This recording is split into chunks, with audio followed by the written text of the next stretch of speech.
আসসালামু আলাইকুম। এবিসি স্কুলের পক্ষ থেকে আপনাদের সবাইকে স্বাগত। আজকে আমি আলোচনা করব ক্লাস 9-এর নতুন কারিকুলাম ইংলিশ বই নিয়ে। আজকের আমার আলোচনা করার বিষয়টি হচ্ছিল 1.3.1। আমি এর আগে 1.1.1, 1.1.2 এবং 1.3.1 এর আগে যতগুলো ইউনিট আছে সবগুলো আমি আলোচনা করেছি। সেগুলো আমার প্লে লিস্টে আছে, সেগুলো আপনারা দেখে নিতে পারেন। তো আজকে আমি আলোচনা করব 1.3.1। 1.3.1 এখানে বলা হয়েছে যে let's read the following note to know more about facts and opinions. নিচের নোটটি পড়ি এবং ফ্যাক্টস অ্যান্ড ওপিনিয়নস সম্পর্কে আরও কিছু জানি। ফ্যাক্টস অ্যান্ড ওপিনিয়ন এই দুটি বিষয় কী, সেই বিষয়টি জানতে হলে আমাদের এই নোটটি পড়তে হবে। তো আমি এখন নোটটি পড়ব এবং তারপরে আমি ফ্যাক্টস অ্যান্ড ওপিনিয়ন সম্পর্কে বিস্তারিত আপনাদেরকে বুঝিয়ে দেব। তো এখানে হচ্ছে যে নোটটা দেওয়া আছে, সেই নোটটি হলো যে an important part of reading comprehension is determine a fact and an opinion in a text. Reading comprehension মানে পাঠ্য বোঝার গুরুত্বপূর্ণ অংশ হলো একটি টেক্সটের ফ্যাক্ট এবং ওপিনিয়ন নির্ধারণ করা। The difference between facts and opinions is essential. Facts এবং ওপিনিয়ন মানে সত্য এবং মতামতের মধ্যে পার্থক্য হলো জরুরি, especially when working to support an argument in an essay। বিশেষ করে যখন একটি প্রবন্ধের যুক্তির সাপোর্ট বা সমর্থন করা হয়। ফ্যাক্টস আর statements that can be objective proven. Facts হলো সত্য হলো একটি বিবৃতি যা বিষয়বস্তুগতভাবে প্রমাণিত হয়। While opinions reflects personal and subjective feelings। Opinion বা মতামত প্রতিফলিত হয় ব্যক্তিগতভাবে অথবা ব্যক্তিগত অনুভূতিতে। ফর ইনস্ট্যান্স, এক্সাম্পল হিসাবে এখানে দেওয়া আছে। এক্সাম্পল শুরু, when writing about a story someone might write something like। যখন কেউ একজন একটি গল্প লেখে নিম্নলিখিতর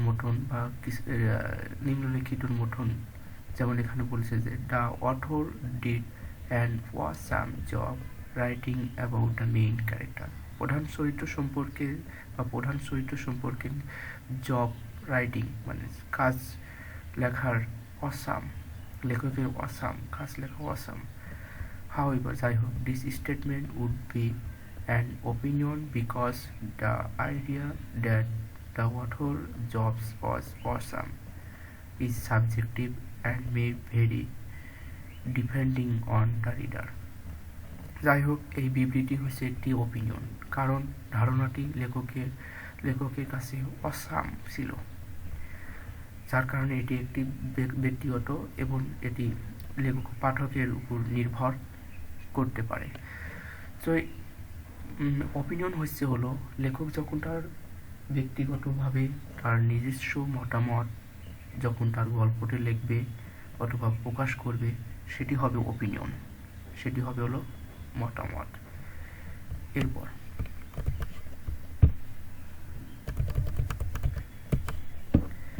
ইনস্টেড, তাৎক্ষণিক, the same person might write something like. কিছু ব্যক্তি এরকমও লিখতে পারে যে the author use several metaphors to describe the main character effectively. প্রধান চরিত্র কার্যকরভাবে বর্ণনা করতে লেখক কিছু মেটাফোর বর্ণনা করতে পারে। মেটাফোর কি? মেটাফোর হচ্ছে একটি উপমা, যেটা একটি বস্তুর সাথে অন্য একটি বস্তুকে বা কোনো কিছুর সাথে তুলনা করা হয় তখন সেটা হচ্ছিল মেটাফোর।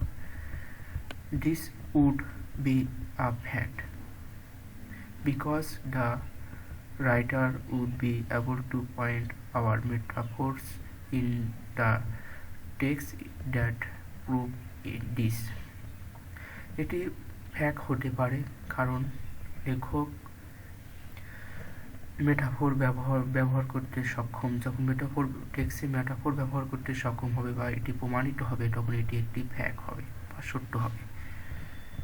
মানে কোনো একটি ঘটনায় যখন লেখক মেটাফোর ব্যবহার করবে, মানে একটি বিষয়কে অন্য একটি বিষয়ের সাথে যখন তুলনা করবে তখন সেটি মেটাফোর হবে, এবং সেই মেটাফোর হলেই তখন সেটি ফ্যাকও হতে পারে।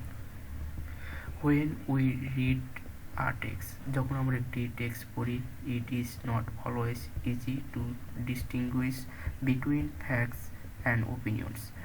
মতামত এবং সত্য ঘটনার মধ্যে আমরা সর্বদাই প্রবন্ধে বা সহজেই শনাক্ত করতে পারি না। আমরা যখন একটি টেক্সট পড়ি তখন মতামত এবং সত্য ঘটনার মধ্যে খুব সহজেই আমরা তা শনাক্ত করতে পারি না।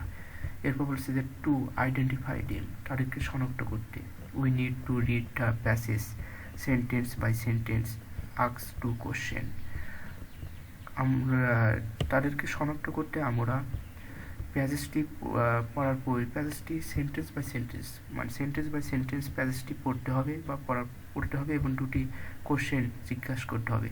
সেই দুটি কোশ্চেন হচ্ছে যে can the statement be proven to be truth or false, স্টেটমেন্টটি সত্য অথবা মিথ্যা প্রমাণিত হতে পারে। ডাজ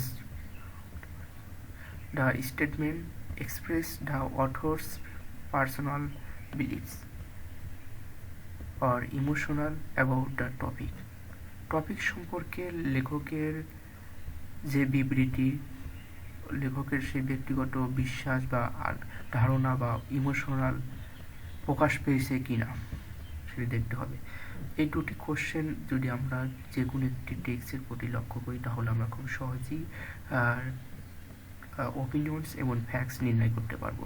প্রথমটা হলো যে সত্য মিথ্যা প্রমাণিত, সেই বিবৃতি সত্য মিথ্যা প্রমাণিত করে কিনা সেটা দেখতে হবে।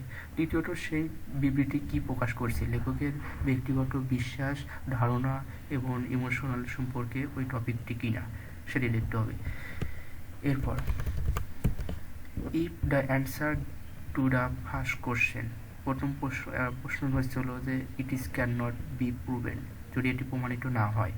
অ্যান্ড প্রথম যে আমাদের কোশ্চেনটা আছে এই কোশ্চেনটা যদি প্রমাণিত না হয়, মানে সত্য মিথ্যা যদি না হয়, and the answer to the second is it does, তাহলে সেকেন্ডটি হবে, মানে দ্বিতীয়টি হবে। যদি প্রথমটি প্রমাণিত না হয় তাহলে দ্বিতীয়টি অবশ্যই হবে।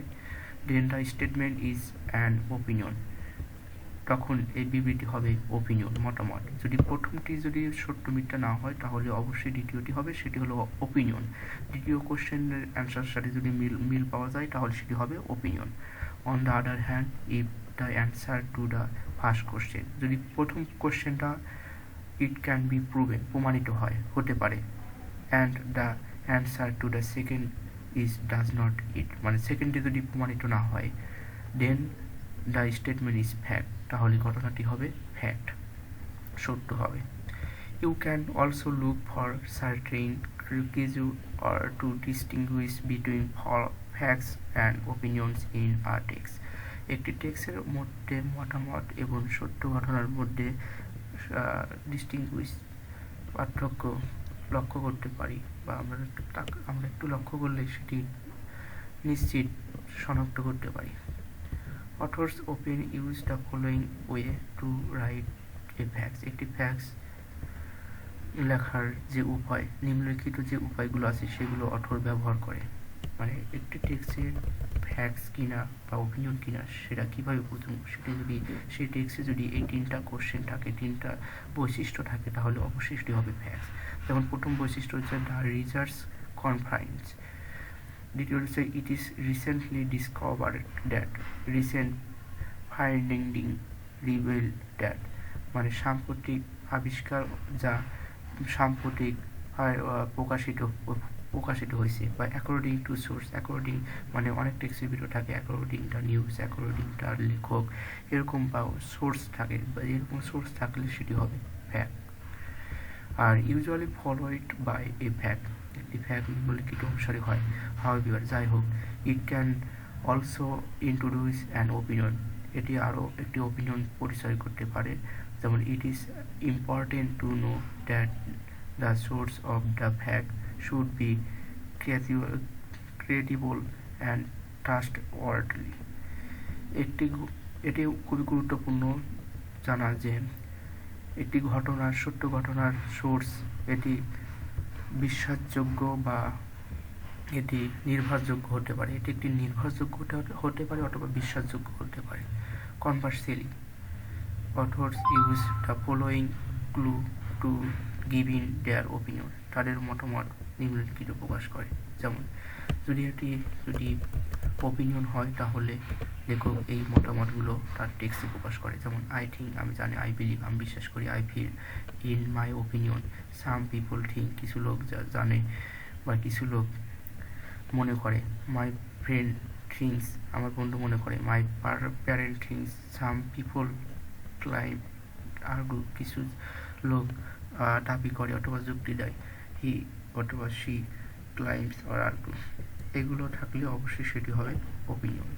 এরপর যদি থাকে অ্যাডজেক্টিভ, লাইক অ্যালওয়েজের মতন অ্যাডজেক্টিভ থাকলে সেটি হবে opinion. Always, never, awful, wonderful, beautiful, ugly, better, best, worse, delicious, distinguishing, enjoyable, favorable, favorite, for, against, good, bad, inferior, superior, opposite, support, terrible, unfair, worthwhile। এগুলো থাকলে, এইসব অ্যাডজেক্টিভ যদি থাকে কোনো ঘটনার ভিতর তাহলে সেটি হবে ওপিনিয়ন। তো এই ছিল হলো ওপিনিয়ন এবং ফ্যাক্টস সম্পর্কে। মূলত ওপিনিয়নস আর ফ্যাক্টসটা কি? ওপিনিয়ন এবং ফ্যাক্টস হলো, মানে ওপিনিয়ন এবং ফ্যাক্টস হলো, ওপিনিয়ন হচ্ছিল লেখক যখন তার ব্যক্তিগত অনুভূতি প্রকাশ করবে তার লেখার ভিতরে তখন সেটা হবে ওপিনিয়ন। আর যখন লেখক ব্যক্তিগত অনুভূতি প্রকাশ করবে না, যখন তার লেখাগুলো সত্য প্রমাণিত হবে, নির্ভরযোগ্য প্রমাণিত হবে, তখন সেটা হবে ফ্যাক্টস, মানে সত্য।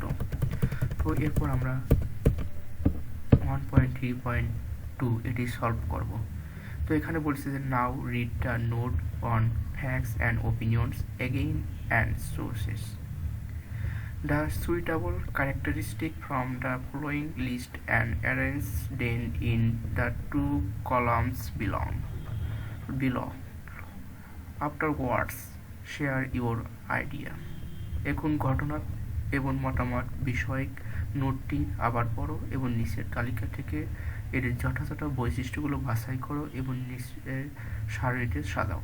এরপর ফ্যাক্টস এন্ড ওপিনিয়ন সম্পর্কে তোমার ধারণা শ্রেণীতে শেয়ার করো। তো এখানে ক্যারেক্টারিস্টিক কিছু বৈশিষ্ট্য দেওয়া আছে এবং এগুলো আমাকে ফ্যাক্টস এবং ওপিনিয়ন সেগুলো শনাক্ত করতে হবে এবং শনাক্ত করে আমার নিচের যে একটি ছক দেওয়া আছে ফ্যাক্টস এন্ড ওপিনিয়ন দেওয়া আছে, এই দুটিতে আমাদের ফ্যাক্টসগুলো নিয়ে এসে ফ্যাক্টসের ছকে কলামে সারিবদ্ধ করতে হবে আর ওপিনিয়নগুলো নিয়ে এসে ওপিনিয়ন কলামে সারিবদ্ধ করতে হবে। তো প্রথমে আমরা দেখে নিই এখানে কোনগুলো ফ্যাক্টস আর কোনগুলো ওপিনিয়ন হবে। তো প্রথমে যেটা আসছে সেটা হলো, তো প্রথমে দেওয়া আছে always truth and can be proven, মানে সর্বদা সত্য এবং প্রমাণিত হতে পারে। আসলে সত্য এবং প্রমাণিত হয় যেটি হয় সেটি হলো ফ্যাক্ট, এটি ফ্যাক্ট হবে, কারণ কোনো একটি ঘটনা যদি সত্য প্রমাণিত হয় সেটি তখন ফ্যাক্ট হয়ে যায়। তো এরপর an expression of believe about something, কিছু একটা সম্পর্কে বিশ্বাসের প্রকাশ, কোনো কিছু সম্পর্কে একটু বিশ্বাস সেটি যদি প্রকাশ করা হয় সেটি হবে ওপিনিয়ন, মতামত, মানে মতামত প্রকাশ করা হবে। এরপর rely on observation or research, গবেষণা অথবা গবেষণা এবং পর্যবেক্ষণ এটি হবে হচ্ছিল ফ্যাক্ট, কারণ গবেষণা পর্যবেক্ষণ যখন করা হয় তখন সত্য মিথ্যা নির্ণয় হয়, আর সত্য মিথ্যা নির্ণয় হলে অবশ্যই সেটি হবে ফ্যাক্ট। এরপর বেসড অ্যান্ড অ্যাসাম্পশন, বাস্তবিক কিছু ঘটনা বা ভিত্তি করে এটি হবে বাস্তবিক কোনো একটি যদি ঘটনা সেটি বর্ণনা করা হয় নিজের মতন করে বর্ণনা করা হয়, যার কারণে এটি হবে একটি ওপিনিয়ন। এরপর has credible sources like research, newspaper, etc. এখানে কিছু সোর্সেস বা উৎস থাকে, যেমন নিউজ পেপার, রিসার্চ, এগুলো এগুলো হবে হচ্ছে ফ্যাক্ট। কারণ রিসার্চ যখন নিউজ পেপার বা এগুলো প্রকাশিত হয়, গবেষণা করা হয় অথবা সংবাদপত্র যখন লেখা হয়, তখন সত্য ঘটনাগুলোই লেখা হয়, যার কারণে এটি হবে fact. The sources of the information may be the teacher, mother, etc. তো এখানে বলা হয়েছে যে মা অথবা শিক্ষক হতে পারে, তথ্যের উৎস হতে পারে, এটা ওপিনিয়ন। হ্যাঁ, অবশ্যই আমার পিতামাতা অথবা শিক্ষক তারা বিভিন্ন তথ্য দেয়, সেগুলো সত্য হতে পারে, মিথ্যাও হতে পারে, তো এটি হবে ওপিনিয়ন। তাদের নিজস্ব টিচার এবং মাদার তাদের নিজস্ব মতামত অনুসারে তারা তথ্যগুলো বা উৎস দিয়ে থাকে, তাদের মতন করেও দিয়ে থাকে কখনো মাঝে মাঝে, যার কারণে এটি কিন্তু ওপিনিয়ন।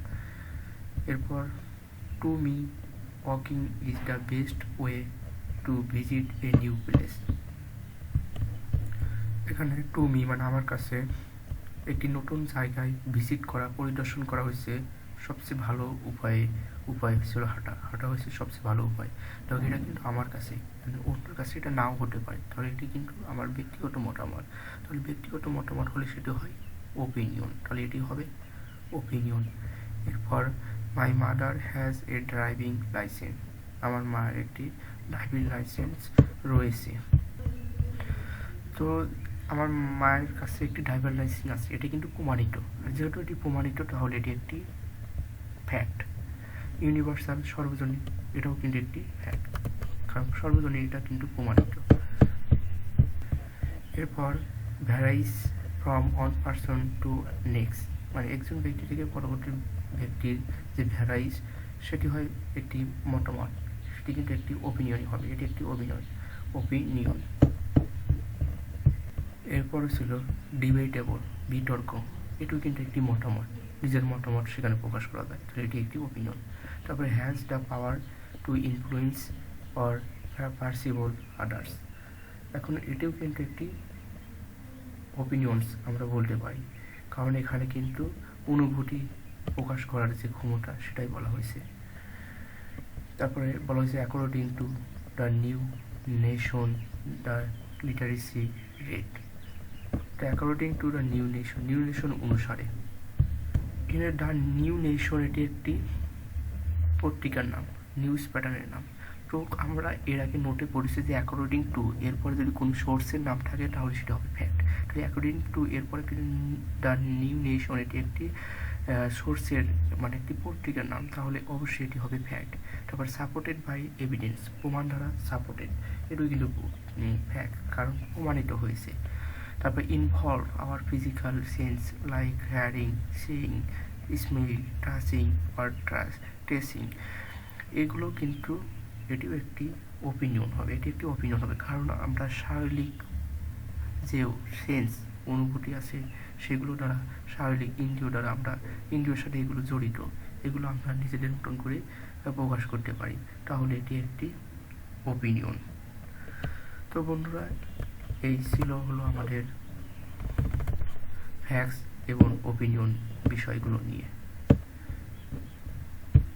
তো বন্ধুরা, এখানে যে আমাদের ফ্যাক্টস আর ওপিনিয়ন যে ছকটি দেওয়া আছে, সেই ছকটি কিন্তু আমি পূরণ করে এখানে রাখছি।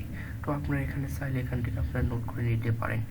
তো আশা করি আপনারা আজকের যে আলোচনা ছিল সেই আলোচনাটি আপনারা খুবই ভালোভাবে বুঝতে পেরেছেন। যদি কোনো জায়গায় প্রবলেম থাকে তাহলে অবশ্যই আমাদের কমেন্ট বক্সে কমেন্ট করবেন, তো অবশ্যই আমি আপনাদেরকে বুঝিয়ে দেবো। তো সম্পূর্ণ ভিডিওটি দেখার জন্য আপনাদের সবাইকে অনেক অনেক ধন্যবাদ।